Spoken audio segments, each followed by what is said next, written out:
Reka ngusuze kandi nkwifurize kugira ibihe byiza wowe ukunda ibiganiro byawe ya TV show, twizere ko umeze neza kandi wamaze gukora subscribe. So ndagusuhuje igitondo cyiza, reka twizere ko abagiye mu kazi mwese rwose muraza guhaha rwose mukaronka. Reka twizere ko namwe mwabuze akazi uyu munsi, niko ubuzima bumeze, nejo bikagenda neza. Ni amakuru y'imikino atuzinduye, ni ya sport show, naho umenya mu byinshi bitandukanye.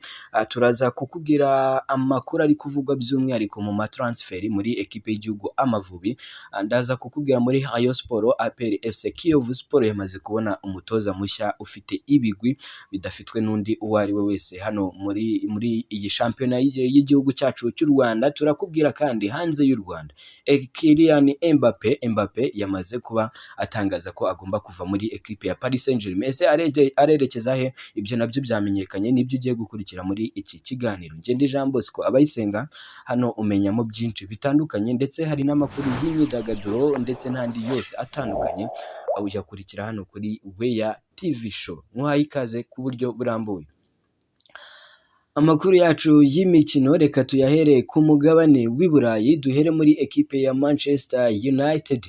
Ekipe ya Manchester United nyuma yo kwemeranwa ko bagomba kuba batiza uwo bita Mason Greenwood, uyu musore w'umwongereza rwose bitigeze bihira mu myaka 2, nyamaze byagaragaraga ko afite impano itangaje. Nyuma rero yo kwemeza ko bagomba kuba batiza Mason Greenwood, biravugwa ko ekipe ya Manchester United yamaze gutera intambwe ikomeye ikajya kuba yegera uwo bita Victor Osimhen. Ni umunya Nigeria akinira ekipe ya Napoli yegukanye igikombe cya shampiyona mu gihugu cy'Ubutaliyani. Biravugwa ko ekipe ya Manchester United rero imaze gutera intambwe. Erik ten Hag avuga ko umwaka utaha agomba kuba akina rwose afite umwataka nimero 9 utyaye rwose, dore ko avuga ko yatengushwe n'uwitwa Anthony Martial ndetse n'uwitwa Weghorst bari baratiye, ariko ntibize kuba bibakundira. Ekipe ya Manchester United rero biravugwa ko uwo bita Victor Osimhen, ibiganiro rwose nk'uko tubikesha Sky Sport,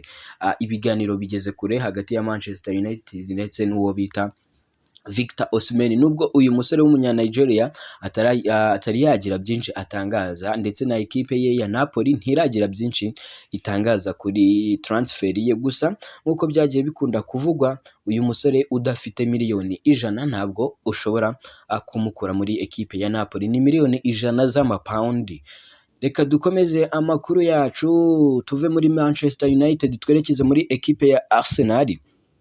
Ekipe ejo nibwo naje kukubwira ko yifuza uwo bita Declan Rice, ariko nta biganiro byari bikomeye byigeze byaba usibye ibyifuzo gusa. Ariko kuri iyi nshuro biravugwa ko uwo bita Mukeba ubwe yamaze gutera intambwe yinjira muri body ya West Ham, aho umukinnyi yifuza abarizwa aganira nabo, ndetse by'umwihariko biravugwa ko uyu ekipe ya Arsenal yamaze kumvikana n'umukinnyi Declan Rice. Ibimureba ku giti cye, by'umwihariko Mukeba yamaze kuba yumvikana mu magambo n'uwo bita Declan Rice. Igisigaye ni ukumenya igiciro cy'umusore. Bivugwa ko ni miliyoni 100 z'amapaundi.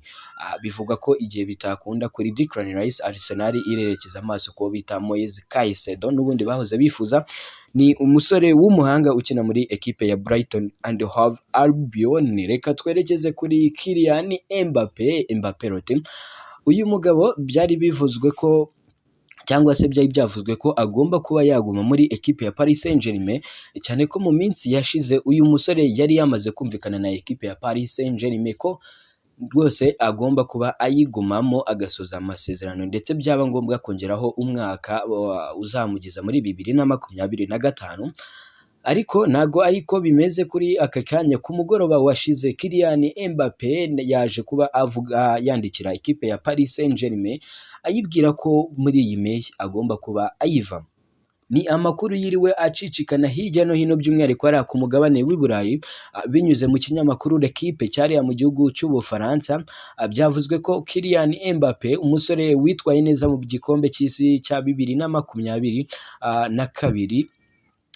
ndetse n'igikombe cy'isi cya 2018 baje kuba begukana. Uyu nguyu akaba yari yitwaye neza, yabaye umukinnyi watsinze ibitego byinshi mu gikombe cy'isi cya 2022.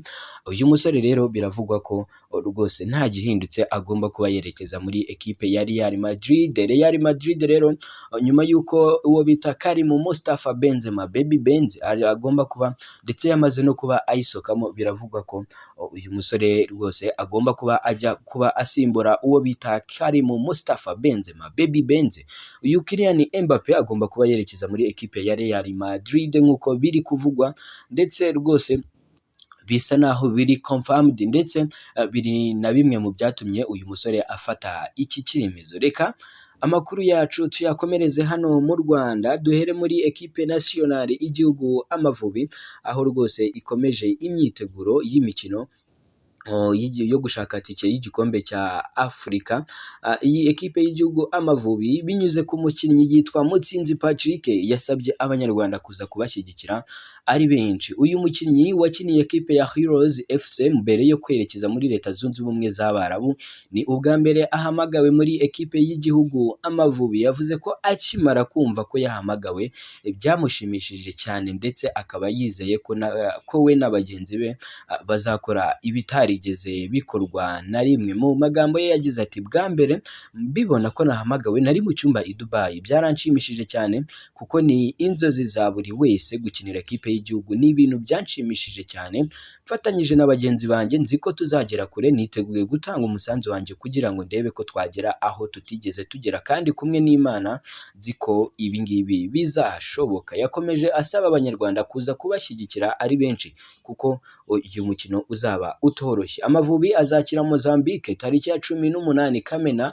2023 mu mukino w'umunsi wa gatanu w'itsinda L mu mikino yo gushakisha itike y'igikombe cya Afurika cya 2023 kizabera muri Cote d'Ivoire. Kugeza ubu u Rwanda ruri ku mwanya wa nyuma mu itsinda n'amanota 2. Senegal ya mbere ifite amanota 12, yo yamaze no kubona itike, mu gihe cyo Benin na Mozambique zikagira amanota 4. Urumva ko zirusha amanota 2 u Rwanda. Mu magambo make, ekipe y'igihugu Amavubi irasabwa gutsinda umukino wayo imikino 2 isigaranye kugira ngo yizere kubona itike y'igikombe cya Afurika 2023. Twerekeze muri Kiyovu Sport. Iyi ekipe mu minsi yashize nibwo yagiye itandukana n'abakinnyi batandukanye, abatoza batandukanye, abarimo Banshimirimana Ismail Pichu, abarimo Babigirimana Abedi, abarimo Ndayishimiye Thierry, abarimo uwo bita Elisa Sexambo, Riyad Nordie n'abandi batandukanye. Ikaza gutandukana n'umutoza wayo yitwa Andre Rande ndetse na Mateso Jean de Dieu. Ibinyujije ku mbuga nkoranyambaga zayo, iyi ekipe yamaze kwemeza ko yabonye umutoza mushya, Kukuras Petros w'imyaka 34, akaba yaratoje amakipe nka Kampala City Council yo muri Uganda. Uyu nguyu akaba yaranatoje ekipe ya Pacific Heroes yo muri Ghana, ndetse yanabaye umutoza wungirije muri ekipe y'igihugu ya Sudani y'Epfo. Agizwe umutoza wa Kiyovu Sport, mu gihe byavugwaga ko iyi ekipe yamaze kumvikana n'umutoza w'umurundi witwa Ndayizeye Jimmy. Ni byinshi biri kuvugwa muri ekipe ya Kiyovu Sport. Twerekeze muri Rayon Sports dusoza iyi ekipe. Hari abasore babiri umwe ni umunyarwanda undi ni umurundi, ariko turaza kuvuga n'uwo bita Kwizera Olivier Gishweka. Aba basore uko ari batatu biravugwa ko 99% bamaze kuba basinyira ekipe ya Rayon Sports. Ntabwo ari 100%, ariko amakuru dukesha abari hafi rwose ya Rayon Sports biravugwa ko bita Bigirimana Abedi, n'uwo bita Niyonzima Olivier CF, ndetse n'uwo bita Kwizera Olivier.